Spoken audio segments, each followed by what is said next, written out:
اللي هو اسلام رقم 10 اسلام।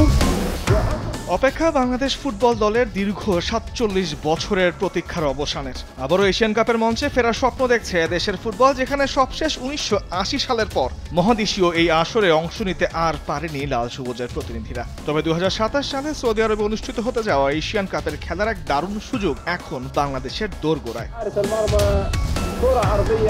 সেই আশার পালে আরো বাতাস লেগেছে ইংলিশ প্রিমিয়ার লিগের অভিজ্ঞতা নিয়ে হামজা চৌধুরী, কানাডা থেকে সামিদ সোম আর ইতালি থেকে ফাহমিদুলের মতো প্রবাসী ফুটবলারদের জাতীয় দলে যোগ দেওয়ায়। গত মার্চ মাসে ভারতের বিপক্ষে তাদের মাঠেই হামজা চৌধুরীর অভিষেক ম্যাচে গোলশূন্য ড্র বাংলাদেশকে এশিয়ান কাপের পথে এগিয়ে দিয়েছে এক ধাপ।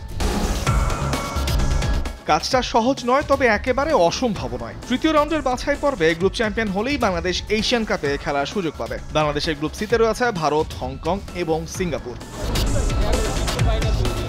ফিফা র্যাঙ্কিংয়ে এই তিনটি দলই বাংলাদেশের চেয়ে ঢের এগিয়ে। বর্তমানে ভারত ১২৭, হংকং ১৫৩ এবং সিঙ্গাপুর ১৬১ নম্বরে অবস্থান করছে, যেখানে বাংলাদেশের অবস্থান ১৮৩তে।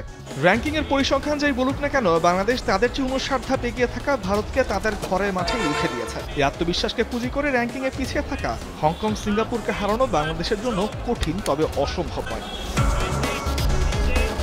২০২৭ সালে এশিয়ান কাপে মোট ২৪টি দল অংশ নেবে, যার মধ্যে স্বাগতিক সৌদি আরব সরাসরি খেলার যোগ্যতা অর্জন করেছে। তার মধ্যে এশিয়ান কাপ বাছাইয়ের তৃতীয় রাউন্ডে বাংলাদেশ সি গ্রুপের সব দলই এখনো পর্যন্ত একটি করে ম্যাচ খেলেছে। দুটি ম্যাচই গোলশূন্য ড্র হওয়ায় বর্তমানে সব দলের পয়েন্ট সমান। বাংলাদেশের হাতে এখনো রয়েছে 5টি ম্যাচ। আজ ১০ জুন সিঙ্গাপুরের বিপক্ষে মাঠে নামবে বাংলাদেশ। এরপর তাদের আরও 4টি ম্যাচ খেলতে হবে। সেখানে হংকংয়ের বিপক্ষে 2টি, ভারতের বিপক্ষে 1টি এবং সিঙ্গাপুরের বিপক্ষে আরও 1টি অ্যাওয়ে ম্যাচ। এই ম্যাচগুলোতে ইতিবাচক ফল এনে গ্রুপ চ্যাম্পিয়ন নিশ্চিত করতে পারলে ৪৭ বছর পর আবারও এশিয়ান কাপে খেলার সুযোগ পাবে বাংলাদেশ। শমী, জামাল, হামজা, ফাহমিদুল্লাহ কি পারবে সে লক্ষ্য অর্জন করতে? মিমুর রহমান, স্পোর্টস ডেস্ক, দেশ টিভি।